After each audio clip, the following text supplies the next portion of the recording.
ஆதியாகமம் புஸ்தகம் 38ஆம் அதிகாரம். ஒருத்தர் எடுத்து வாசிங்க. அக்காலத்திலே யூதா தன் சகோதரரை விட்டு அதுல்லா ஊரானாகிய ஈரா எனும் ஒரு மனிதனிடத்தில் போய் சேர்ந்தான். அங்கே யூதா சூபா என்னும் பேருள்ள ஒரு தானானியனுடைய குமாரத்தியை கண்டு அவளை விவாகம் பண்ணி அவளோட சேர்ந்தார். அவள் கர்ப்பவதியாகி ஒரு குமாரனை பெற்றாள். அவனுக்கு ஏர் என்று பெயரிட்டாள். அவள் மறுபடியும் கர்ப்பவதியாகி ஒரு குமாரனை பெற்று அவனுக்கு ஓனான் என்று பெயரிட்டாள். அவள் மறுபடியும் கர்ப்பவதியாகி ஒரு குமாரனை பெற்று அவனுக்கு சேலா என்று பெயரிட்டாள். அவள் இவளை பெறுகிற பொழுது அவள் கெசிபிலே இருந்தாள். யூதா தன் ஆதியாகமம் 38 இந்த 38ஆம் அதிகாரம் முழுவதுமாக நம்ம வாசிக்கும் பொழுது அங்க ஒரு மனுஷனை நம்ம பார்க்க முடியும். யூதா. யாரவன்? யூதா. இந்த யூதா யாரு அப்படின்னு பார்த்தோம் அப்படின்னா, யாக்கோபுக்கும் லேயாளுக்கும் பிறந்த 4வது மகன் தான் இந்த யூதா. யாரு? யாக்கோபுக்கும் லேயாளுக்கும் 4வதாக பிறந்த மகன் தான் இந்த யூதா.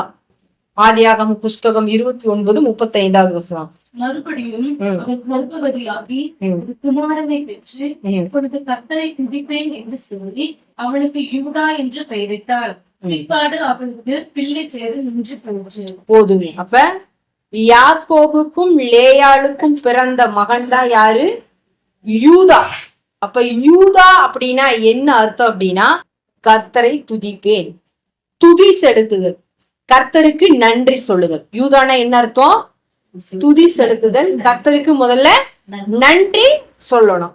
இப்ப இந்த யூதா பாத்தீங்க அப்படின்னா, இந்த ஆதியாகம புஸ்தகத்தை நம்ம வாசிக்கும் பொழுது 37ஆம் அதிகாரத்துல இருந்து 50 அதிகாரம், மொத்தம் ஆதியாகமத்துல எத்தனை அதிகாரம் இருக்குது? 50 அதிகாரங்கள் இருக்கிறது. இதுல இந்த 37ல இருந்து 50 வரைக்குமே யாரை குறிச்சு சொல்லப்பட்டுட்டே வரும்னா, யோசேப்பை குறிச்சு, அவனுடைய வாழ்க்கை வரலாறு குறிச்சு சொல்லப்பட்டிருக்கு. ஆனா பர்டிகுலரா இந்த 38வது அதிகாரத்துல யூதாவை எழுதியிருப்பாரு. பரிசுத்தாவியானவர் யார எழுதியிருப்பாரு? யூதாவை எழுதியிருப்பாரு. யூதாவுடைய வாழ்க்கை வரலாறு அவர் என்ன பண்ணிருப்பாருங்க? பதிவு பண்ணியிருப்பாரு. இப்ப 38ஆம் அதிகாரம் ஃபர்ஸ்ட் 38:1 அக்காலத்திலே யூதா தன் சகோதரரை விட்டு அதுல்லாம் ஊரானாகிய ஈரா என்னும் ஒரு மனிதனிடத்தில் போய் சேர்ந்தான் இருக்குது. இப்ப இவங்க எல்லாம் பாத்தீங்கன்னா சகோதரர்களோடு தான் இருக்கிறான். யாரு? இந்த யூதா. பாத்தீங்க அப்படின்னா அவன் சகோதரர்களை விட்டு பிரிஞ்சு எங்க போயிட்டான்? அதுல்லாம் அப்படிங்கிற ஒரு மனுஷனிடத்துல போய் சேர்ந்துட்டான். யாரு? யூதா. யூதாவோ கூட பிறந்தவங்க கிட்டத்தட்ட எத்தனை பேரு? மொத்தம் யாக்கோபுடைய பிள்ளைகள் 12 பிள்ளைகள். யாக்கோபுக்கு எத்தனை பிள்ளைகள்? 12 பிள்ளைகள். அதுல 4வது இந்த யூதா. அப்ப அந்த 12 பேரோட இவன் எப்படி இருந்தான்? சந்தோஷமா இருந்தான். திடீர்னு 38வது அதிகாரத்துல பாத்தீங்கன்னா தன் சகோதரிகளை விட்டு பிரிந்து அதுலாம் ஊராகிய ஈரான் இடத்துல இவன் போய் சேர்ந்திருக்கிறான். ஏன் போய் சேரணும்? அவன் காரணம் வேணும் இல்லையா? இப்ப சகோதரர்களை விட்டு இவன் பிரிஞ்சு போயிட்டான். காரணம் என்ன அப்படின்னா, 37ஆம் அதிகாரத்துல நம்ம வாசிச்சோம் அப்படின்னா, யாக்கோபுடைய முதிர் வயதுல யோசேப்பு பிறக்கிறாரு. யாக்கோபுடைய முதிர் வயதுல யோசேப்பு பிறக்கிறாரு. இந்த யோசேப்பு பாத்தீங்கன்னா தகப்பனுக்கு நல்ல செல்ல பிள்ளை. தகப்பனுக்கு செல்ல பிள்ளை. தன்னுடைய அண்ணன்மார்கள் செய்கிற எல்லா தப்பிதங்களையும் யாக்கோபு கிட்ட போய் சொல்லிடுவான். அதனால யாக்கோபு இவங்க சகோதரர்கள் எல்லாம் சேர்ந்து என்ன பண்ணாங்க? பொறாம கொண்டு அவனை பகைத்தார்கள்னு வசனம் இருக்குது. அப்ப அவன் மேல ஒரு பொறாம, பகை. ஏன்? நான் அந்த அண்ணன்மார்கள் செய்யற எல்லா குற்றங்கள் குறைகள் என்ன பொல்லாங்கு செய்யறாங்களோ அதை தன் தகப்பனிடத்துல என்ன பண்ணிடுவான்? யோசேப்பு போய் சொல்லிடுவான். அப்போ ஒரு நாள் இவங்க என்ன பண்றாங்க அப்படின்னா, இந்த யோசேப்பை எப்படியாவது கொலை பண்ணிடணும், இவனை நம்ம குடும்பத்திலேயே இல்லாம பண்ணிடணும் அப்படின்னு சொல்லிட்டு அண்ணன்மார்கள் எல்லாம் ஒரு பிளான் போடுறாங்க. அண்ணன்மாரெல்லாம் ஒரு பிளான் போடுறாங்க. ஆனா ரூபன் மட்டும், ரூபன் தான் யாக்கோபுடைய முதல் மகன். அவன் என்ன பண்றான்? இவன் நம்மளுடைய சகோதரன், இவனை நம்ம என்ன பண்ணக்கூடாது? கொலை பண்ணக்கூடாது. இவனை நம்ம கொலை செய்யறதுக்கு பதிலா ஒரு குழியில நம்ம என்ன பண்ணிடலாம்? போட்டுறலாம், தூக்கி போட்டுறலாம் அப்படின்னு சொல்லிட்டு யோசேப்பை காப்பாத்துறங்கிற முகாந்திரத்தோடு இந்த ரூபன் இந்த காரியத்தை செய்யறாரு. ரூபன் இந்த காரியத்தை செய்யறாரு. அதுக்கப்புறம் யூதா வர்றாரு. யூதா என்ன சொல்றாரு அப்படின்னா, இந்த யோசேப்ப கொலை செய்யறதுனால அவனுடைய ரத்த பலி நம்ம மேல வரும். அவன் யாரு நமக்கு சகோதரர்கள். அதனால மீதியானியர் இடத்துல இவனை நம்ம என்ன பண்ணிடலாம், விற்று போட்டுறலாம் அப்படின்னு சொல்லிட்டு அந்த 37ஆம் அதிகாரத்தை நம்ம வாசிக்கும் பொழுது மீதியானியர் இடத்துல இந்த யோசேப்ப இவங்க என்ன பண்ணிடுறாங்க, விற்று போட்டுறாங்க. இந்த யூதாவுடைய சத்தத்திற்கு மத்த எல்லா சகோதரர்களும் உடன்படுறாங்க. ஹல்லேலூயா. ஆதியாகமம் 37 அந்த வசனத்தை நம்ம வாசிக்கலாம். 26, 27 வசனங்களை வாசிங்க. அப்பொழுது தன் சகோதரனை நோக்கி, நாம் நம்முடைய சகோதரனை கொன்று அவன் ரத்தத்தை மறைப்பதினால் லாபம் என்ன? அவனை இந்த இஸ்மவேலருக்கு விற்று போடுவோம் வாருங்கள், நமது கை அவன் மேல் படாதிருப்பதாக. அவன் நம்முடைய சகோதரனும் நம்முடைய மாம்சமுமாய் இருக்கிறானே என்றான். அவன் சகோதரன் அவன் சொல்லுக்கு இணங்கினார்கள். போதுங்க. அப்ப யூதாவுடைய சொல்லுக்கு மத்த எல்லாருமே அந்த 10 பேருமே என்ன பண்றாங்க, யோசேப்ப இஸ்மவேலர் இடத்துல விற்று போடுறதுக்கு அவங்க இணங்குறாங்க. ஹல்லேலூயா. அந்த 12 பேர்ல இந்த ரூபனை காணோம். அந்த இடத்துல ரூபனை காணோம். அப்பா கிட்ட எதுவும் போயிட்டான்னு தெரியல சொல்றதுக்கு இந்த சங்கதி எல்லாம். ரூபனை காணோம். மீதி எல்லாருமே இருக்கிறாங்க. எல்லாருமே யூதாவுடைய வார்த்தைக்கு கட்டுப்பட்டு இவனை என்ன பண்றாங்க அப்படின்னா, யோசேப்ப இஸ்மவேலர் இடத்துல தூக்கி போட்டுறாங்க, கொடுத்துடுறாங்க. புலியில இருந்து காப்பாத்தி இஸ்மவேலர்கள்ட்ட விட்டு போட்டுறாங்க.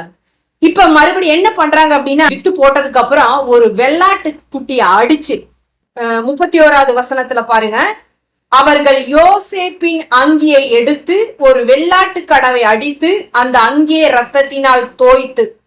இப்ப யோசேப்பு கிட்ட இருந்து அங்கி எடுத்துட்டாங்க. அதை என்ன பண்றாங்கன்னா, ஒரு வெள்ளாட்டு கடாவை அடிச்சு அதோடைய ரத்தத்துல இந்த அங்கி முழுவதும் ஃபுல்லா நனைச்சு முக்கி, அங்கி ரத்தத்துல நனைஞ்சிருச்சு. அந்த அங்கியை கொண்டு போயிட்டு யாக்கோபு கிட்ட கொடுக்குறாங்க. இதுதான் உன்னுடைய மகனுடைய அங்கி.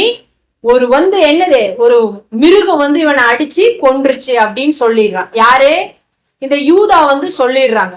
அப்ப சொல்லும் பொழுது ஒரு தகப்பனா இருக்கிற யாக்கோபுடைய இருதயம் அந்த இடத்துல எப்படி இருக்கும்னு பாருங்க. செல்ல மகன், ஆசையா வளர்க்கிறான். அவனுடைய கடைசி நாட்கள்ல பிறந்த மகன் அவன். அப்படிங்கும்போது ரொம்ப அதிகமா நேசம் வைக்கிறான். அப்ப அவன் சொல்றான், ரொம்ப துக்கப்படுறான். அநேகர் அவனுக்கு ஆறுதல் சொல்றாங்க. எல்லாரும் ஆறுதல் சொல்றாங்க. பிள்ளைகள் எல்லாம் ஆறுதல் சொல்றாங்க. ஆனாலும் அவன் ஆறுதல் அடையாம இருக்கிறான். அவன் எப்படி இருக்கிறான், ஆறுதல் அடையாம இருக்கிறான். 35வது வசனம், அவனுடைய குமாரன் எல்லோரும் அவனுக்கு ஆறுதல் சொல்ல வேண்டும் என்றார்கள். ஆனாலும் அவன் ஆறுதலுக்கு இடம் கொடாமல், நான் துக்கத்தோட என் குமாரன் இடத்தில் பாதாளத்தில் இறங்குவேன் என்றான். இவ்விதமாய் அவனுடைய தகப்பன் அவனுக்காக அழுது கொண்டிருந்தான். போதுங்க.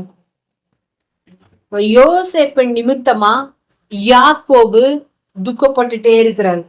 அவருக்கு எத்தனை பேர் ஆறுதல் சொன்னாலும் அவருடைய இருதயம் ஆறுதல் அடைய மாட்டேங்குது. அல்லேலூயா. அதுதான் ஒரு தகப்பனுடைய இருதயம். இப்ப அவங்க என்ன சொல்றாங்க அப்படின்னா, ஏன் இந்த யூதா பிரிஞ்சு போனா அப்படின்னு பார்த்தோம் அப்படின்னா, இப்ப எல்லாரும் யார கை காமிக்கிறாங்க அப்படின்னா யூதா மேல அப்படியே திரும்புறாங்க. ஏன் அப்படின்னா, யாக்கோபு ஆறுதலே அடைய மாட்டேங்கிறாரு. எவ்வளவு சொன்னாலும் ஆறுதல் அடைய மாட்டேங்கிறாரு.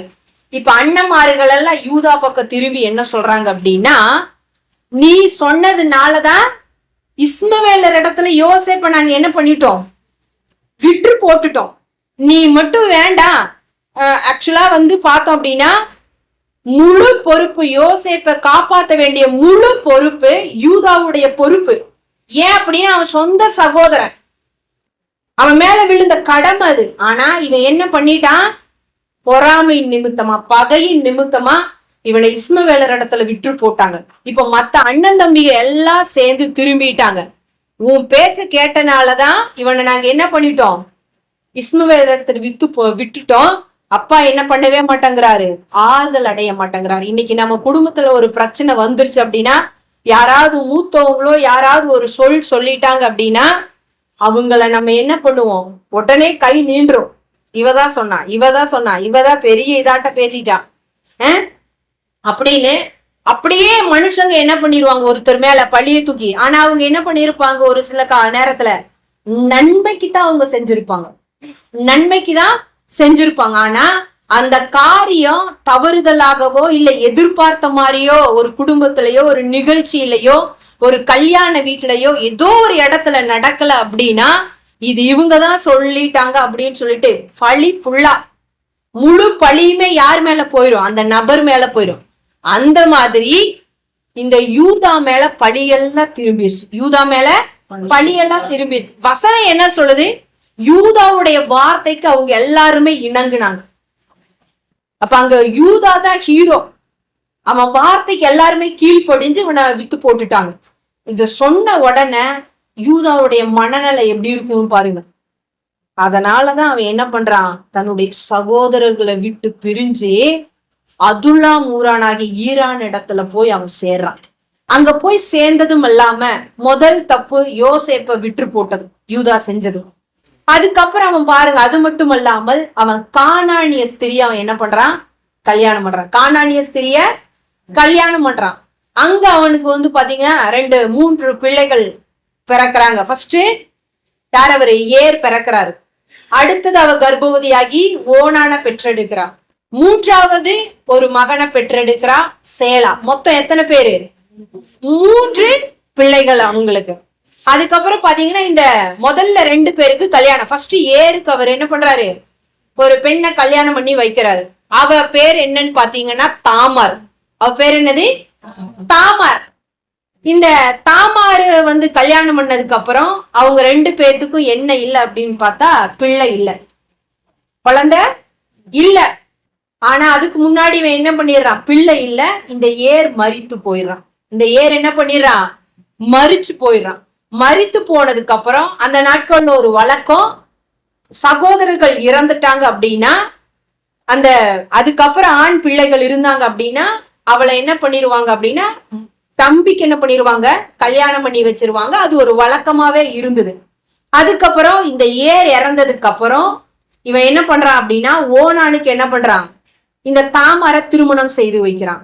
இப்ப இந்த ஓனானுடைய நிலைமை என்ன அப்படின்னு சொன்னா அவன் என்ன நினைக்கிறான் அப்படின்னா, அதாவது இவன் கல்யாணம் பண்ணி ஒரு குழந்தை பிறந்தாலும் தன்னுடைய அண்ணனுடைய பேர் தான் அங்க என்ன பண்ணிருக்கும், நிலைநாட்டப்பட்டிருக்கும்னு நினைச்சு அங்க ஒரு பொல்லாப்பு செய்யறான், அங்க ஒரு பொல்லாப்பு செய்யறான்.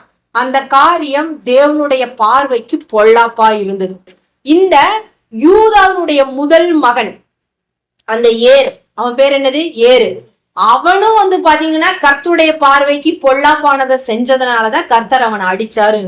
வேதத்துல நம்ம பார்க்கும் பொழுது முதலாக இந்த பூமி எப்படி இருந்தது அப்படின்னா சீர்கட்டு போயிருந்தது நோவா நாட்கள்ல. அதனால தேவன் என்ன பண்ணாரு அப்படின்னா ஜலப்பிரளயத்துல பூமி என்ன பண்ணாரு, அழிச்சாருன்னு நம்ம பாக்குறோம். அப்ப தேசமே எப்படிதான் இருந்தது, தீட்டுப்பட்டு இருந்தது.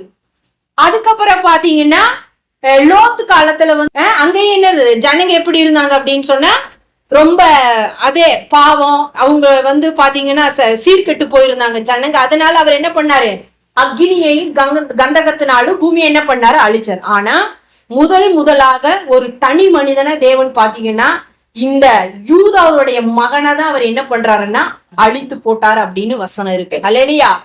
யூதாவுடைய பிள்ளை ஒரு தனி மனிதனை தேவன் அழிச்சு போட்டாரு அப்படிங்கறது இங்கதான் வருது. அப்ப அப்பேற்பட்ட பாவம் செஞ்சானா அவன் என்ன பாவம் செஞ்சான்னு அங்க எழுதப்படல. ஆனா தேவனுக்கு விரோதமா அவன் பொல்லாங்கு செய்தான். ஒரு தனி மனிதனை தேவன் என்ன பண்றாருங்க, அழிக்கிறாரு. அப்ப முதலாக யூதாவுடைய மகனை அவர் அழித்து போட்டார் அப்படின்னு இருக்குது. 2வது ஓனான், யூதாவுடைய மகன் ஓனான். அவனை என்ன பண்றாங்க, இந்த தாமாருக்கு தன்னுடைய அண்ணன் மனைவியை திருமணம் செஞ்சு வச்சனால ஒரு புத்திர சந்தானம் உண்டாகும், வாரிசு உண்டாகும்னு கல்யாணம் பண்ணி வச்சனால அவன் என்ன நினைக்கிறான், நான் கல்யாணம் பண்ணி ஒரு குழந்தை வந்தா கூட அது என் அண்ணன் பேரை தானே சொல்லும், என் குழந்தை எப்படி ஆகும்னு சொல்லி அவளோடு கூட இவன் சேராமல் அங்க தன்னுடைய வித்தை என்ன பண்றான், கீழே போட்டனால தேவனுடைய பார்வைக்கு அது பொல்லாங்கா இருந்தது. தேவன் அடிச்சு அங்க அவனும் என்ன பண்ணிடுறான், மரித்து போயிடுறான். இப்ப இங்க யூதா பாத்தீங்கன்னா தன் சகோதரர்களை விட்டு பிரிஞ்சு போயிட்டான். அப்ப இத்தனை நாள் அவன் பாத்தீங்கன்னா சகோதரர்களோட சந்தோஷமா இருந்திருப்பான். அங்க ஒரு பிரிவினை வருது. நம்ம கூட அநேகர் இருந்திருக்கலாம், திடீர்னு சம்பந்தமே இருந்திருக்காது, சம்பந்தமே இருக்காது. ஆனா அவங்க என்ன பண்ணிருப்பாங்க, நம்மளை விட்டு பிரிஞ்சு போயிருப்பாங்க, காரணம் இல்லாம பிரிஞ்சு போயிருப்பாங்க. அதனால அதை குறிச்சு நம்ம என்ன பண்ணவே கூடாது, கவலைப்படக்கூடாது. ஒண்ணு அவங்க நன்மைக்கு பிரிஞ்சு போயிருப்பாங்க, இல்ல நம்மளுடைய நன்மைக்காக அங்க என்ன பண்ணிருக்கும், ஒரு பிரிவு வந்திருக்கும். எதை செய்தாலும் அது நம்மளுடைய நன்மைக்காகவே தேவன் செய்யறாருன்னு நம்ம எடுத்துக்கணும் எப்பயுமே. அல்லேலூயா. ஒண்ணு அவங்களுடைய வாழ்க்கை தரத்தை உயர்த்துறதுக்கா இருக்கலாம். இப்ப ஆபிரகாமோடு கூட லோத்து இருந்த வரைக்கும் அவன் நல்லாதான் இருந்தான், லோத்து நல்லாதான் இருந்தான். ஆனா அவங்களுடைய செல்வம் பூமி தாங்க கூடாதபடி இருந்ததுனால அவங்க பிரிஞ்சு லோத்து என்ன பண்ணிட்டான், நல்ல பார்வைக்கு அழகான இடத்த, நல்ல வயல்வெளி உள்ள இடத்த அவன் தேர்ந்தெடுத்துட்டாங்கிற ஒரு நினைப்புல ஆபிரகாம விட்டு என்னைக்கு அவன் பிரிஞ்சு போனானோ அன்னைக்கே பாத்தீங்கன்னா எல்லாமே முடிஞ்சிருச்சு லோத்துடைய லைஃப். அல்லேலூயா. அப்ப ஒரு நல்ல ஆசீர்வாதமான மனுஷனை விட்டு ஒருத்தன் பிரிஞ்சு போறான் அப்படிங்கிறதுக்காக இந்த ஆசீர்வாதமான மனுஷன் என்னைக்குமே கவலைப்படக்கூடாது. நம்ம என்ன தப்பு செஞ்சோம் இவங்க பிரிஞ்சு போயிட்டாங்க, நம்ம என்ன தப்பு செஞ்சோம் பிரிஞ்சு போயிட்டாங்க, நம்ம என்னைக்குமே என்ன பண்ணக்கூடாது, கவலைப்படக்கூடாது. அது எல்லாத்தையுமே நம்ம என்ன பண்ணிடணும், கர்த்தர் மேல போட்டுறணும். நம்மளுடைய வாழ்க்கைக்கு தேவையானதை மாத்திரம் தான் கர்த்தர் என்ன பண்ணுவாரு, செய்வாரு. பிரிஞ்சு போறாங்க அப்படின்னா அது நம்மளுடைய நன்மைக்குன்னு நம்ம என்ன பண்ணிடணும், எடுத்துடணும். இப்ப ரெண்டாவது, இந்த யூதா பாத்தீங்கன்னா அந்த பிரிஞ்சு போயிட்டான், கானானிய ஸ்திரியை கல்யாணம் பண்றான். பிள்ளைகளும் பாத்தீங்கன்னா முதலாவது பிள்ளை மரிச்சு போனா கர்த்தரின் பார்வைக்கு பொல்லாப்பானதை செஞ்சு, ரெண்டாவது மகனும் கர்த்தருடைய பார்வைக்கு என்ன பண்றான், பொல்லாப்பானதை செய்யறான், பொல்லாப்பானதை செய்யறான். அது மிக மிக மிக மிக மிக பாவமானது. ஏன் ஒரு சந்ததியை தேவன் கொடுக்கிறார் அப்படின்னா அது ஒரு ஜீவன். என்னது அது, சந்ததிங்கிறது ஒரு ஜீவன், அது ஒரு உயிர், அது விலை மதிக்க முடியாதது. அதை யார் கொடுக்கிறாரு அப்படின்னா, ஒரு ஜீவனை, ஒரு குழந்தையை யார் கொடுக்குறாங்க அப்படின்னா, ஒரு தேவதூதம் கர்ப்பத்துல பட்டுன்னு கொண்டு வச்சுட்டு போறது கிடையாது. அந்த உயிரை தேவனே கொண்டு வைக்கிறாரு. அல்லேலூயா. அந்த உயிரை யார் கொண்டு வைக்கிறாரு, தேவனே கொண்டு வைக்கிறாராமா. அப்ப அவ்வளவு பெரிய விலை மதிப்பு இல்லாதது, அதுக்கு விலையே கிடையாது அந்த உயிருக்கு, அந்த ஜீவனுக்கு. அதை என்ன பண்றான் இந்த ஓனான், அலட்சியப்படுத்துறான். அத என்ன பண்றான், அலட்சியப்படுத்துறான். இப்ப அலட்சியப்படுத்தும் பொழுது தேவன் என்ன பண்றாரு, அவனை அழித்து போட்டுறாரு, அவன் மரித்து போயிடுறான். அப்படின்னா இந்த சரீரங்கிறதே ஒரு மனைவியா இருந்தாலும் சரி, ஒரு கணவனா இருந்தாலும் சரி, பரிசுத்த வித்த ஒரு மனுஷனுக்குள்ள வைக்கிறதுக்காக தான் தேவன் இவ்வளவு பெரிய பரிசுத்தமுள்ள சந்ததி இந்த பூமிக்கு வரணும், பரிசுத்தமுள்ள சந்ததி பூமிக்கு வரணும். அதனால கணவனானாலும் சரி, மனைவியானாலும் சரி, நம்ம என்ன பண்ணணும் அப்படின்னா நம்மளுடைய சரீரத்தை நம்ம என்ன பண்ணக்கூடாது, தீட்டுப்படுத்தக்கூடாது, சரீரத்தை தீட்டுப்படுத்தக்கூடாது. சரீரம் யாருக்குரியது, கர்த்தருக்குரியது, தேவனுக்குரியது. அவர் சொல்றாரு, அவர் தங்குகிற ஆலய நாமம், அவர் தங்குகிற ஆலய நாமம். 1 கொரிந்தியர் 3ஆம் அதிகாரத்துல நம்ம வாசிக்கும் பொழுது அவர் தங்குகிற ஆலயம், அதை நம்ம என்ன பண்ணவே கூடாது, தீட்டுப்படுத்தக்கூடாது. அது கர்த்தருடைய பார்வைக்கு அது பொல்லாப்பா இருக்கு, கர்த்தருடைய பார்வைக்கு பொல்லாப்பா இருக்குது. எதுக்கு அப்படின்னா இந்த ஜனங்களை இப்ப தேவன் நினைச்சிருந்த அப்படின்னா ஒரு ஆதாமோடைய நிறுத்தி இருக்கலாம், ஒரு ஆதாமோட கூட நிறுத்தி இருக்கலாம். ஏன் அவனுக்கு ஒரு ஏற்ற துணை அவர் உண்டாக்கணும். அல்லேலூயா. ஏன் அப்படின்னா பரிசுத்தமுள்ள சந்ததி பூமியை ஆளுகை செய்யணும், பரிசுத்தமுள்ள சந்ததி பூமியை ஆளுகை செய்யணும். அவர் வானத்துக்கு தேவனா இருக்கிறாரு, நீ பூமிக்கு தேவனா இரு, இதை எல்லாத்தையும் ஆண்டுகொள் அப்படின்னு சொல்லிட்டு ஆதாமுக்கு அவர் வாக்கு தத்தங்களை கொடுக்கிறார். இதெல்லாம் உனக்குரியது, இதை நீ என்ன பண்ணுங்க, ஆண்டுகொள். அல்லேலூயா. அப்ப பூமிய ஆண்டு கொள்றதுக்காக தான் தேவன் பக்தி உள்ள சந்ததி வரணுங்கிறதுக்காக தான் ஆதாமுக்கு தேவன் ஏற்ற துணியை உண்டாக்குனாரு. ஆனா இந்த ஓனான் என்ன பண்றான், நாம திருமணம் பண்ணிட்டு நமக்கு ஒரு குழந்தை வந்துருச்சு அப்படின்னா அது என் பேரை சொல்லாது, என்னுடைய அண்ணனுடைய பேரை தான் சொல்லும் அப்படின்னு அவன் என்ன பண்றான், தப்பு செய்யறான். அப்ப தேவனுடைய பார்வைக்கு இது மிக மிக மிக மிக பொல்லாத காரியம். அல்லேலூயா. அதனால அந்த காரியத்தை என்னைக்குமே மனுஷன் என்ன பண்ணக்கூடாது, செய்யக்கூடாது. கணவனுக்கு விரோதமாய் மனைவியோ, மனைவிக்கு விரோதமா கணவனோ இந்த பொல்லாங்க என்னவே பண்ணக்கூடாது, பண்ணக்கூடாது. அது தேவனுடைய பார்வையில அது பொல்லாங்கான காரியம். அதை யார் பண்றது, இந்த ஓனான் பண்றான். இப்ப 3ஆவதா ஒரு மகன் இருக்கிறான், அவன் பேர் என்னது, சேலா. யூதாவுடைய சந்ததி அங்க நிலைநாட்டப்படணும். யூதாவுடைய சந்ததி நிலைநாட்டப்படணும். யூதாவுடைய பிள்ளைகளுக்கு வாரிசு இல்ல. மூன்றாவதாக ஒரு மகன் இருக்கிறான், சேலா. இப்ப இந்த யூதாவுக்கு பயம். என்ன பயம் அப்படின்னு கேட்டா, ஏற்கனவே 2 மகன்களை நம்ம என்ன பண்ணிட்டோம், இழந்துட்டோம். 3வது ஒரு மகன் இருக்கிறான், இவனையும் திருமணம் செஞ்சு வச்சிட்டோம் அப்படின்னா கண்டிப்பா இவனும் இறந்து போயிருவானோ அப்படிங்கிற பயம் யாருக்கு? யூதாவுக்கு. யாருக்கு?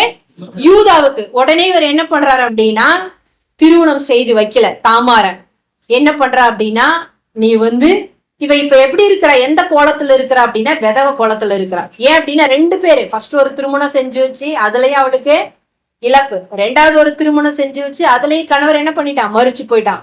3வதாக திருமணம் செஞ்சு வைக்கிறதுக்கு யூதாவுக்கும் மனசு இல்ல, மாமனாருக்கும் மனசு இல்ல. அதனால நீ என்ன பண்ணு, உன்னுடைய தகப்பனார் வீட்டுக்கு போயிட்டு என் மகன் சேலா எப்படி பெருசா வந்ததுக்கு அப்புறம் நான் உனக்கு என்ன பண்ணி வச்சிடறேன், என் மகனை திருமணம் செஞ்சு வச்சிடறேன்னு யூதா என்ன பண்றாரு சொல்லிட்டார்.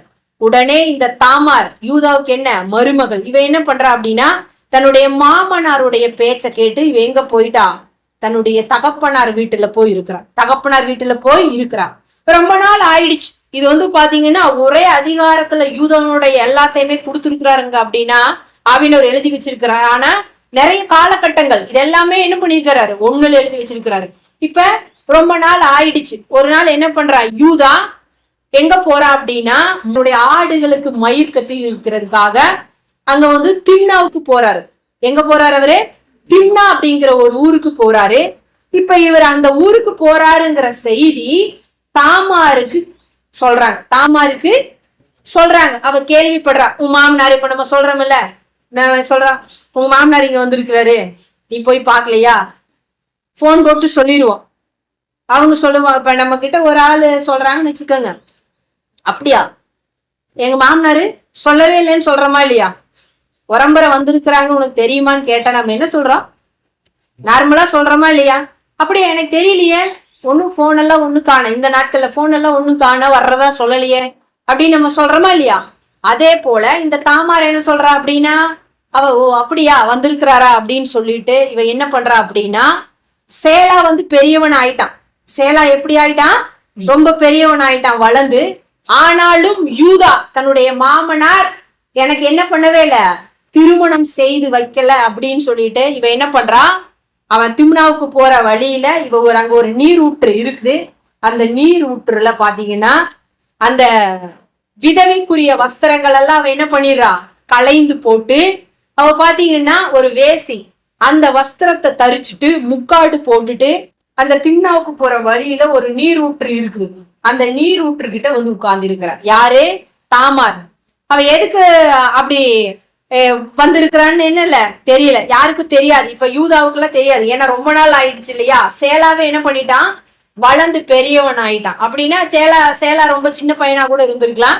ஏன்னா ரொம்ப பெரியவன் ஆயிட்டா, பெரியவனாகி எனக்கு இன்னும் கொடுக்கலன்னு சொல்றா தாமாரு, இவன் பெரியவன் ஆயிட்டான். அப்ப யூதா தன்னை ஏமாத்திட்டான் அப்படின்னு நினைச்சிட்டு கூட அவ என்ன பண்ணிருக்கலாம், மாறு வேஷத்துல அந்த வேஷியின் ட்ரெஸ்ஸ போட்டுட்டு அவ என்ன பண்ணிருக்கிறா, அந்த திம்னாவுக்கு போற அந்த நீர் ஊற்றுல உட்கார்ந்து இருக்கிறா. அப்ப போற வழியில யாரு வர்றாருன்னா யூதா வர்றாரு. யூதா என்ன கேக்குறாரு அப்படின்னா, இப்ப யூதா அவங்க 2 பேரும் உரையாடுறாங்க. இப்ப யாருன்னே தெரியல, யாருக்கு? யூதாவுக்கு தெரியல. இவன் என்ன பண்றாங்க, 2 பேரும் பேசுறாங்க. நீ என்னோடு கூட சேருவாயா அப்படின்னு சொல்லிட்டு யூதா கிட்ட, அதாவது தாமார் கிட்ட இவன் கேக்குறான். யாரு? யூதா கேக்குறான். இவன் எந்த எதுவுமே சொல்லல. அதுக்கு இவன் என்ன கேக்குறா அப்படின்னா நீங்க எனக்கு என்ன தருவீங்க? ஓகே, நான் உங்க கூட இருக்கிறேன், அதுக்கு நீங்க எனக்கு என்ன தருவீங்க, என்ன வெகுமதி அப்படின்னு கேக்குறா. இவன் என்ன ட்ரெஸ் போட்டிருக்கிறா அப்படின்னு சொன்னா அந்த வேசிக்குரிய ட்ரெஸ் போட்டுட்டு அந்த நீரூற்றையில இருக்கிறா. அப்ப அந்த நாட்கள்ல பாத்தீங்கன்னா ஒரு குஷ்டரோகி அப்படின்னா ஒரு ட்ரெஸ் இருக்கும், ஒரு பிச்சைக்காரன் அப்படின்னா ஒரு ட்ரெஸ் இருக்கும், ஒரு கண்ணு தெரியாதவன் அப்படின்னா ஒரு ட்ரெஸ் இருக்கும். அப்போ இன்னைக்கு பாத்தீங்கன்னா நம்ம போஸ்ட்மேன்ல இருந்து ஈபி காரங்கள்ல இருந்து தனித்தனியா என்ன இருக்குது, நம்ம பார்த்தா கேஸ் போடுறவங்க முதல் கொண்டு நம்ம அவங்க ட்ரெஸ்ஸை வச்சு என்ன பண்ணிடுறோம், இவங்க தான்னு கண்டுபிடிச்சிடறோம். அதே போல அந்த காலத்துல ஒவ்வொருத்தருக்கும் ஒரு ட்ரெஸ் இருக்குது. அந்த ட்ரெஸ்ஸை வச்சு இவன் யூதா என்ன பண்ணிட்டான், இவ இப்பேற்பட்ட ஒரு ஸ்திரீ தான் அப்படின்னு கண்டுபிடிச்சு இவன் போய் கேக்குறான். கேட்கும் பொழுது சரி ஓகேன்னு இவளும் சொல்லிடுறா. சொன்னதுக்கு அப்புறம் அவ கேக்குறா எனக்கு என்ன தருவீங்க அப்படின்னு சொல்லும் பொழுது அவன் சொல்றான் நான் ஒரு வெள்ளாட்டு குட்டியை தர்றேன், நான் ஒரு வெள்ளாட்டு குட்டியை தர்றேன். சரி, அப்ப வெள்ளாட்டு குட்டி எப்ப தருவார் அப்படின்னா இவர் வந்து பாத்தீங்கன்னா வீட்டுக்கு போயிட்டு தான் வெள்ளாட்டு குட்டியை தருவாரு. வீட்டுக்கு போயிட்டு தான் வெள்ளாட்டு குட்டியே தருவார். நம்ம சொல்றோம்ல வீட்டுக்கு போய் பணம் எடுத்து தர்றேன் அப்படிங்கிற கதையா தாமார்கிட்ட இந்த யூதா சொல்றான். யூதா சொல்லும் பொழுது அதுக்கு அவ என்ன சொல்றா, அது வரைக்கும் வட்டி கட்டுற வரைக்கும் பைக்கை விட்டுட்டு போயிருன்னு சொல்ற மாதிரி அவ என்ன சொல்ற அப்படின்னா உன்னுடைய மோதிரம் கைக்கோள், இன்னொன்னு என்னது ஆரம், மோதிரம் கைக்கோள் ஆரம், இந்த மூணையும் அது வரைக்கும் நான் அடகு வாங்கிக்கிறேன். நீ வெள்ளாட்டு குட்டி குடிக்கிற வரைக்கும் நான் இதை மூணையும் என்ன பண்ணிடுறேன், அடகு வாங்கிக்கிறேன். நீ வந்து ஃபர்ஸ்ட் டியூ கட்டிட்டு வண்டி எடுத்துட்டு போன்னு சொல்ற மாதிரி. இப்பெல்லாம் வந்து வட்டி கட்டலைன்னா ஏடிஎம் கார்டை என்ன பண்ணிடுறாங்க, வாங்கி வச்சிடுறாங்க. பணம் விழுந்ததுக்கு அப்புறம் இவங்க வட்டியை வாங்கி வச்சு ஏடிஎம் கார்டை என்ன பண்ணிடுறாங்க, ரிட்டர்ன் கொடுக்குறாங்க. அந்த மாதிரி இவ என்ன சொல்றா, ஓகே எல்லாமே சரி, நான் வந்து உங்க கூட இருக்கிறேன், அதுக்கு நீங்க என்ன வெகுமதி கொடுக்கணும் அப்படின்னா வெள்ளாட்டு கடா கொடுக்குற வரைக்கும் இதெல்லாம் நீங்க என்கிட்ட கொடுத்துட்டு நீங்க போங்க அப்படின்னு சொல்ற. அப்ப இவங்க ரெண்டு பேரும் சேர்ந்துடுறாங்க. சேர்ந்ததுக்கு அப்புறம் பாத்தீங்கன்னா இவன் பாட்டுக்கு தன்னுடைய வீட்டுக்கு போயிடுறான். மயிரெல்லாம் கத்திரிச்சுட்டு, இந்த மயிர் எதுவும் கத்திரிக்கிறாங்கன்னா ஆடைகள் செய்யறதுக்கு மயிர் கத்திரிக்கிறாங்க. அப்ப இவன் வீட்டுக்கு போயிடுறான். கிட்டத்தட்ட பாத்தீங்கன்னா மறுபடியும் இவன் என்ன பண்றா, அந்த வேசிக்குரிய வஸ்திரங்களை எல்லாம் களைஞ்சிட்டு மறுபடியும் விதவைக்குரிய வஸ்திரத்தை போட்டுட்டு இவ தன்னுடைய தகப்பன் வீட்டுல போயிட்டு ஒண்ணுமே தெரியாத மாதிரி இருக்கிறான். கிட்டத்தட்ட 3 மாதங்கள் ஆகுது. கிட்டத்தட்ட எத்தனை மாசம் ஆகுது, 3 மாசம் ஆயிருச்சு. இப்ப இந்த நண்பன் ஒருத்தன் கிட்ட என்ன பண்றான், அதுல்லாம் ஊரான நண்பன் சிநேகிதன் ஒருத்தன் இருக்கிறான் இல்லையா, அவங்கிட்ட இவன் பாருங்க 3 மாசம் கழிச்சதுக்கு அப்புறம் வெள்ளாட்டு குட்டியை கொடுத்து இந்த மாதிரி இந்த திண்ணாவுல இப்படிப்பட்ட ஒரு ஸ்திரீ இருக்கிறா, அந்த ஸ்திரீ கிட்ட இந்த வெள்ளாட்டு குட்டியை கொண்டு போய் நீ கொடுத்துட்டு நான் அவகிட்ட பாத்தீங்கன்னா சில பொருட்களை எல்லாம் கொடுத்துருக்கிறேன், என்னுடைய ஆரம், என்னுடைய கைக்கோள், என்னுடைய மோதிரம் எல்லாத்தையும் கொடுத்துருக்கிறேன், நீ அதையெல்லாம் வாங்கிட்டு வா அப்படின்னு தன்னுடைய நண்பன் கிட்ட ஆட்டுக்குட்டியை கொடுத்து அனுப்புறான். யாரு, யூதா மாமனாரு. இப்ப அங்க இவன் போய் பாக்குறான் நண்பன் அந்த இடத்துல. அங்க போய் பார்த்தா அப்பேற்பட்ட ஒரு பெண் இல்ல, ஒரு ஸ்திரீ இல்ல. இவன் என்ன பண்றான்னு சொன்னா யூதா கிட்ட மறுபடி போயிட்டு நீ சொன்ன பெண்ணு புள்ள அந்த இடத்துல இல்ல, யாருமே அப்பேற்பட்ட ஸ்திரியே இல்லைன்னு சொல்றாங்க, நான் போய் விசாரிச்சுட்டு வந்துட்டேன் அப்படின்னு நண்பன் போய் யூதா கிட்ட சொல்றாங்க. அப்ப யூதா என்ன சொல்றாரு, சரிப்பா ரொம்ப நல்லது, பொருள் போனா போகட்டும், எனக்கு அவமானம் வராம இருந்தா சரிங்கிறாரு. யாரு, யூதா. எப்பேற்பட்ட ஆளு யூதா. எனக்கு அவமானம் வராம இருந்தா சரி, பொருள் போனா போகுது, ஒரு மோதிரத்துக்கு பதில இன்னொரு மோதிரம் எடுத்துக்கலாம், ஒரு ஆரத்துக்கு பதில ஒரு ஆரம் எடுத்துக்கலாம், கைக்கோள் தானே தூக்கி போடு, இன்னொரு குச்சி எடுத்து கவைய வெட்டினா கைக்கோள் ஆயிருது அப்படிங்கிற மாதிரி சேஃபா இருக்கிறாங்க. சேஃபா, சரிடா நம்ம இப்ப சொல்லுவாங்களே ஒன்னும் பிரச்சனை இல்லடா, வாடா அப்படின்ட்டு போயிடுறாங்க இல்லையா பசங்கெல்லாம், அந்த மாதிரி ஓகே எந்த பிரச்சனையும் இல்லாம இருக்கிறாரு. இப்பதான் வெடிக்குது பூகம்பம். இப்ப வந்து தாமார் பாத்தீங்கன்னா கர்ப்பவதியா இருக்கிறான், 3 மாசம் ஆயிடுச்சு அப்படின்னு சொன்ன உடனே எந்த செய்தி யூதாவுக்கு போகுது. யூதா கேக்குறான், யூதா ஒரே குதிக்கிறாரு. இன்னைக்கு காலகட்டத்துல அதை கற்பனை பண்ணி வச்சு பார்த்தா பயங்கர ஒரு பிரளயமே உண்டாயிருக்கும் யூதா ஃபேமிலியில. யூதா அங்கிட்டு எங்கிட்டு போயிருப்பாரு, ஆடி இருப்பாரு. எப்படி நான் திருமணம் பண்ணி வைக்கிறேன்னு சொல்லியிருந்தேனே, நான் வந்து உன் தகப்பன் வீட்டுல இருன்னு சொல்லியிருந்தேனே, என் மகன் பெருசா வந்தா நான் உனக்கு கல்யாணம் பண்ணி தர்றேன்னு சொல்லியிருப்பேனே. எப்படி பேசுறாங்க, பேசுவாங்களா இல்லையா இன்னைக்கு இருக்கிற பெரியவங்க. இந்த பிள்ளை எப்படிங்கும் பொழுது உடனே யூதா சொல்றாரு, அவள் சுட்டரிக்கப்பட வேண்டும், அவள் சுட்டரிக்கப்பட வேண்டும் அப்படின்னு சொல்றாரு. சொன்ன உடனே 3 மாதம் சென்ற பின்பு உன் மருமகளாகிய தாமார் வேசித்தனம் பண்ணினாள், அந்த வேசித்தனத்தினால் கர்ப்பவதியும் ஆனாள் என்று யூதாவுக்கு அறிவிக்கப்பட்டது. அப்பொழுது யூதா அவளை வெளியே கொண்டுவார்கள், அவள் சுட்டரிக்கப்பட வேண்டும் என்றார். போதுங்க. ஆதியாகமம் 38:24 இப்ப இவ்வளவு சுட்டரிக்கப்படணும்னு சொல்லிட்டாங்களா. ஒரு சாதாரண பெண் அந்த நாட்கள்ல இந்த மாதிரி ஒரு தவறான காரியங்கள் செஞ்சாங்க அப்படின்னா அவங்கள கல்லெறிஞ்சு கொள்ளுவாங்க. அவங்கள கல்லெறிஞ்சு கொள்ளுவாங்க. ஏசுநாதர் கிட்ட ஒரு ஸ்திரீ வர்றா இல்லையா, வந்து அவ பாதத்துல விழுந்துடுறா. ஊர் ஜனமே என்ன பண்ணுவான், சதுசேயர் பரிசேயர் ஊர் ஜனமே அவ மேல குற்றம் செலுத்தும், இவ இப்பேற்பட்ட ஸ்திரீ அப்படின்னு. ஏசுநாதர் மட்டும் என்ன பண்ணுவாரு, குனிஞ்சு எழுதிக்கிட்டே இருப்பாரு. உங்கள எவன் பாவம் செய்யலையோ முதல்ல கள்ள தூக்கி போடு அப்படின்னு சொன்னோன்னா அந்த கூட்டமே கலைஞ்சு போயிரும். ஏசுநாதர் நிமிர்ந்து பார்த்து, யாருமே உன் மேல குற்றம் சொல்லல, நானும் என்னது உன்னை குற்றவாளியா தீர்க்க, இனிமே நீ பாவம் செய்யாத போயிருன்னு சொல்லிடுறாரு. அவளும் போயிடுறா. அதே மாதிரி ஆனா இங்க என்ன சொல்றா யூதா அப்படின்னா, அவள் சுட்டெரிக்கப்பட வேண்டும் அப்படின்னா இவ வந்து ஒரு ஆசாரியனுடைய மகளா இருக்கலாம். யாரு, இந்த தாமார். லேவியராகமும் 21:9 எடுத்து வாசிங்க. ஆசாரியனுடைய குமாரத்தி தேசித்தனம் பண்ணி தன்னை பரிசுத்த குலைச்சல் ஆக்கினாள். அவள் தன் தகப்பனையும் பரிசுத்த குலைச்சல் ஆக்கினாள். அவள் அக்கினியினால் சுத்தரிக்கப்பட கடவுள். போதுங்க. ஆசாரிய முறைமையின் ஆசாரியர்களை எப்ப வர்றாங்க அப்படின்னா, மோசே நியாயப்பிரமாண பீரியட்ல தான் யார் வர்றா, ஆசாரியர்கள். இவ எப்படி இங்கேயே வர முடியும் அப்படின்னு சொன்னா, மெல்கி சேதேக் ஆசாரிய முறையின்படியாக இவ ஒரு ஆசாரியனுடைய மகள். அல்லேலூயா. இந்த மெல்கி சேதேக் யார் அப்படின்னா, சேம், அவர் தான் மெல்கி சேதேக். ஆரம்ப காலத்துல மெல்கி சேதேக் அப்படிங்கறது யாருடைய மகனை குறிக்குது அப்படின்னா, நோவாவுடைய மகன் தான் சேமுடைய சேம் காம் யாபேத் வர்றாங்க இல்லையா, அப்ப அந்த சேம் தான் மெல்கி சேதேக்கு. அப்ப அவருடைய வம்சத்துல வர்ற ஒரு ஆசாரியனுடைய மகள் தான் யாரு, இந்த தாமார். இந்த தாமார் அப்படிங்கறதோடைய அர்த்தம் என்ன அப்படின்னா, என்ன சொல்லலாம் அப்படின்னா, அவள பேரிச்ச மரம்.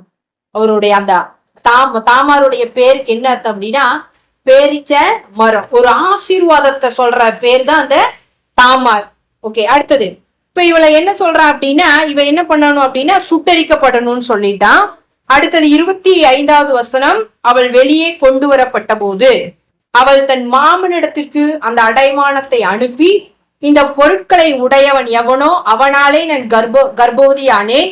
இந்த முத்திரை மோதிரமும் இந்த ஆரமும் இந்த கோலும் யாருடையவைகள் பாரும் என்று சொல்லி அனுப்பினான். அக்னினால சுட்டரிச்சு போட்டுறணும் அப்படின்னு சொல்லிட்டு யூதா சொல்றாரு. இப்ப இவங்க என்ன பண்றா, அப்படியா அப்படின்னு சொல்லிட்டு இவ வாங்கி வச்சா பாத்தீங்களா எவிடன்ஸ், ப்ரூஃப், அதையெல்லாம் தன் சிநேகிதர் இடத்துல, யூதாருடைய சிநேகிதத்துல கொடுத்து, இதெல்லாம் போய் அவர்கிட்ட என்ன பண்ணிரு, கொடுத்துரு, இதுதான் அடையாளம்.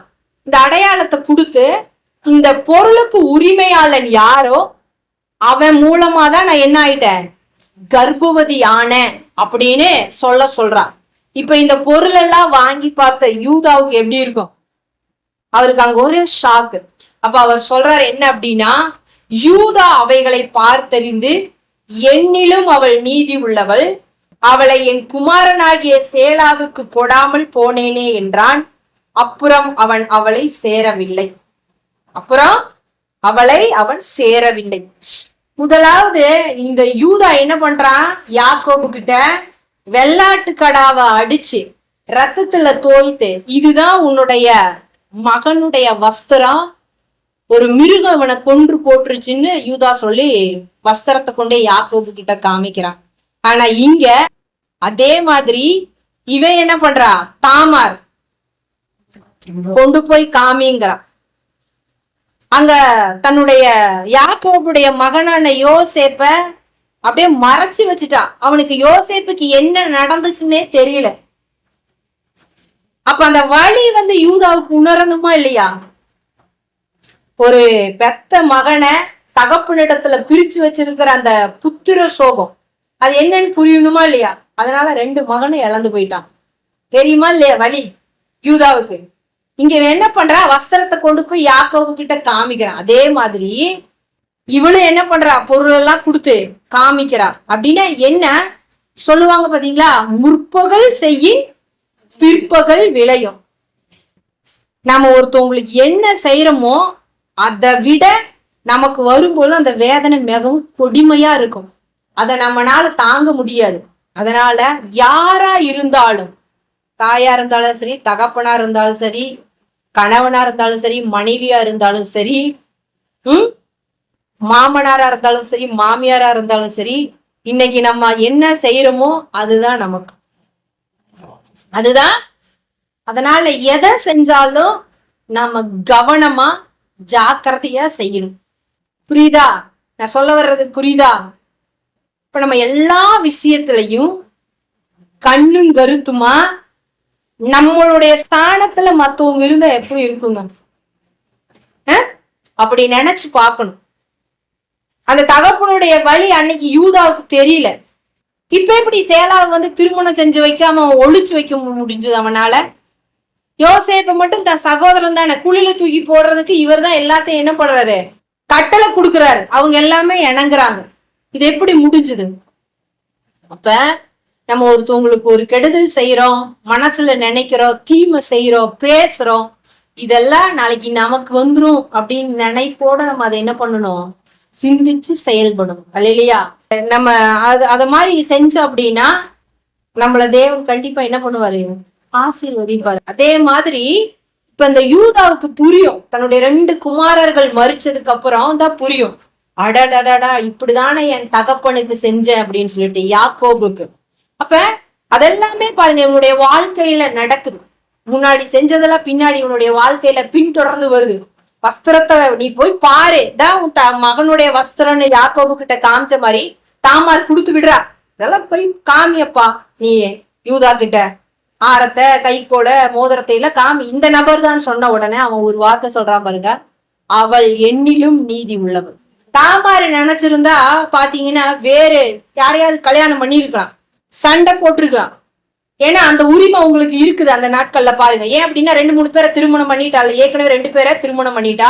அவளுடைய நிலைமை பாருங்க, அவளை எவ்வளவா அவ கஷ்டப்பட்டிருப்பா, அவளுடைய இருதயம் எவ்வளவா நொந்திருக்கும்னு பாருங்க. ஆனாலும் அவ வேற யாரையுமே கல்யாணம் பண்ணல, தன்னுடைய மாமனுடைய வார்த்தைக்கு கீழ்ப்படிஞ்சு ஒரு சந்ததியை நம்ம பெற்று கொடுக்கணும் அப்படின்னு சொல்லிட்டு அவ அந்த விதவைக்குரிய வஸ்திரத்தை தரிச்சு தன்னுடைய தகப்பன் வீட்டிலேயே இருந்தான். அவன் நிஜமாலுமே ஒரு நீதி உள்ள ஸ்திரிதான். அவன் நினைச்சிருந்தா யார வேணா கல்யாணம் பண்ணிருக்கலாம். ஆனா யூத கோத்திரத்துல இயேசு கிறிஸ்து வரணுங்கிறது அங்க எழுதப்பட்டது. அல்லேலூயா.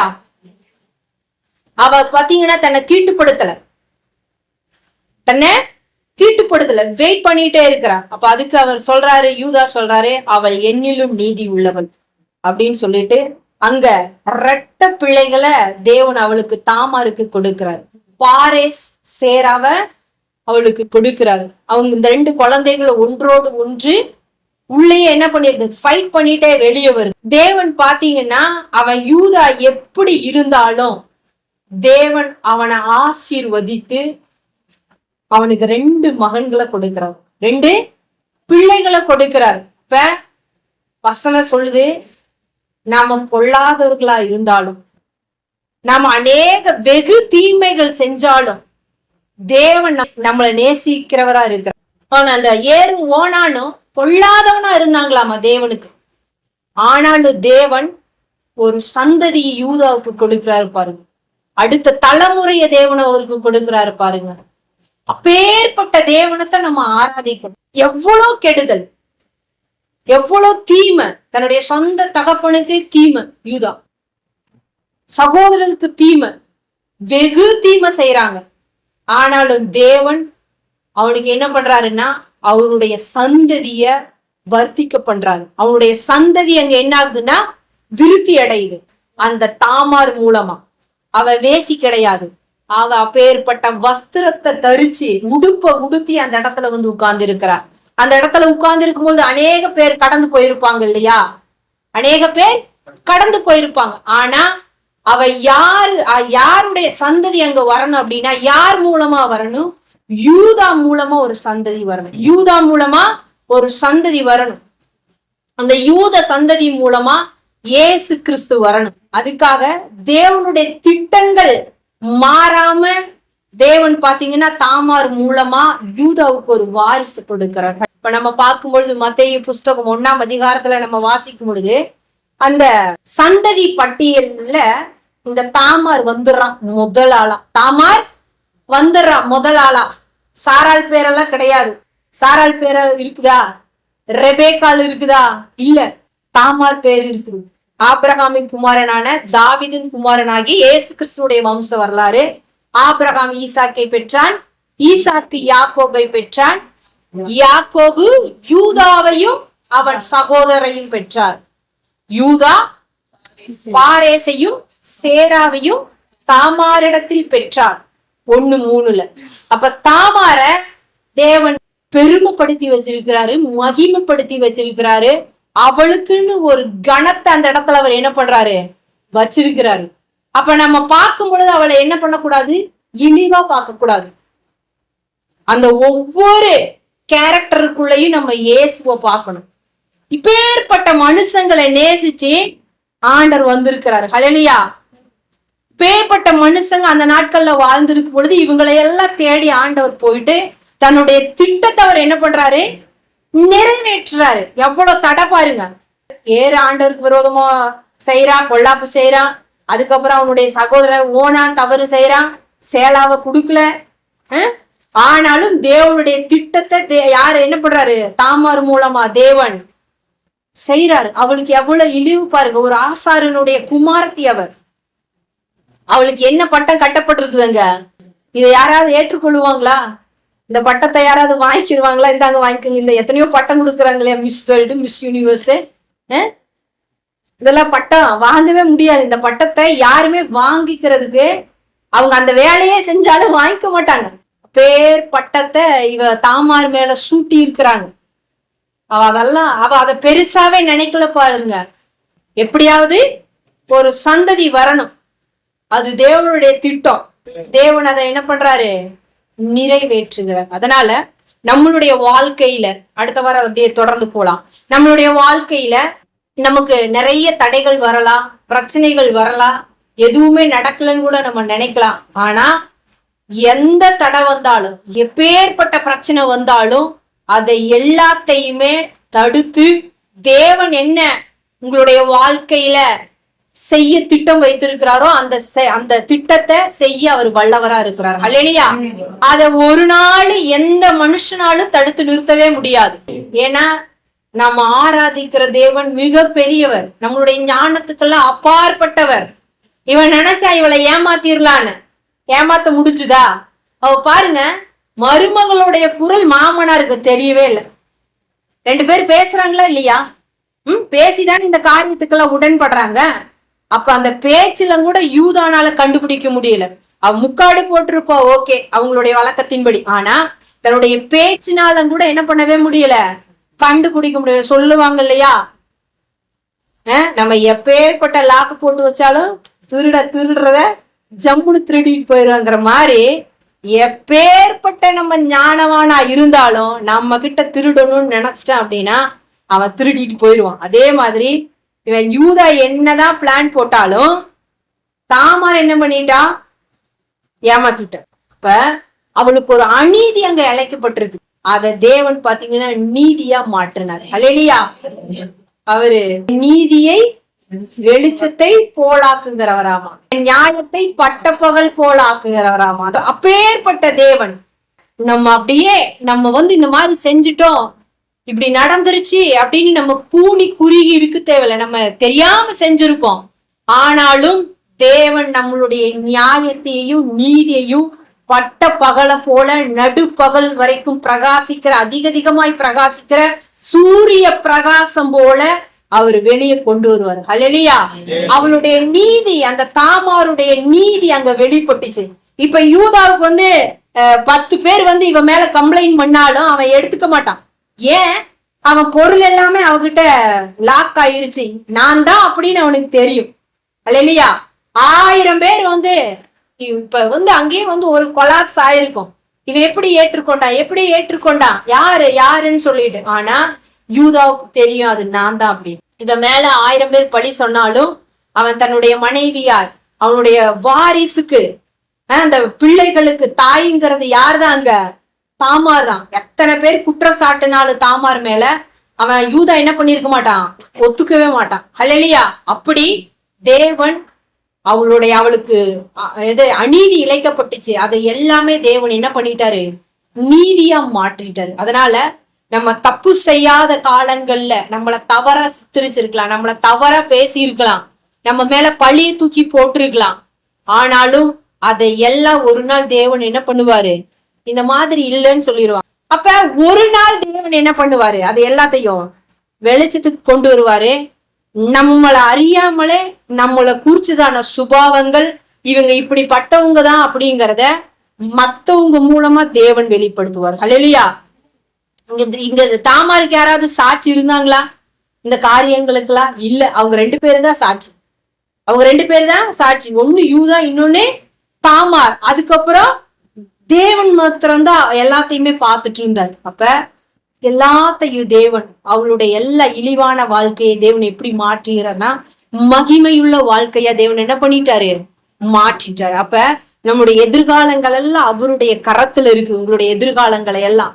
அப்ப அதனால நமக்கு என்ன தேவைன்னு அவருக்கு தெரியும். அந்த தேவைகளை எல்லாம் அவர் கொடுக்க வல்லவரா இருக்கிறாரு. எந்த சூழ்நிலை, எப்பேற்பட்ட நேரத்திலையும் அவரை மட்டும் நம்ம என்ன பண்ணிடவே கூடாது, உதாசீனப்படுத்திடக்கூடாது, அவரை தள்ளிடக்கூடாது. ஹல்லேலூயா. அவரை தள்ளிடக்கூடாது, அவர் பார்க்கலன்னு நினைக்க கூடாது. அவர் நம்மள பார்த்துட்டே தான் இருக்கிறாரு, நம்மள பார்த்துட்டே தான் இருக்கிறாரு. ஒரு மனுஷனுக்கு ஒரு நன்மை வருது அப்படின்னா அது தேவனிடத்துல இருந்து மட்டும்தான் வரும், தேவனிடத்துல இருந்து மட்டும்தான் வரும். ஹல்லேலூயா. தீமையே மனுஷரிடத்திலிருந்து வந்தாலும் அந்த தீமையும் நன்மையாக மாற்றக்கூடிய தேவன் நம்ம ஆராதிக்கிற தேவன். ஹல்லேலூயா. அப்ப யோசேப்பு சொன்ன அவனுடைய சகோதரர்களை பார்த்து, நீங்க எனக்கு என்ன பண்ணீங்க, வெகுவாய் தீமைகளை செஞ்சீங்க, நீங்க எல்லாமே தீமை தான் செஞ்சீங்க, ஆனா அந்த தீமைகள் எல்லாவற்றையும் தேவன் எனக்கு நன்மையாக முடிய பண்ணினார். அப்ப யோசேப்பு ஆராதிக்கிற தேவன் அவர் நல்லவர், அவர் நன்மையை மாத்திரம் தான் செய்வாரு. அப்ப யோசேப்புடைய தேவனைத்தான் நம்ம ஆராதிக்கிறோம். ஹல்லேலூயா. அவர் உங்களுக்காகட்டும் எனக்காகட்டும் எல்லாத்துக்கும் அவர் நன்மையை மாத்திரம் தான் செய்வார். ஹல்லேலூயா.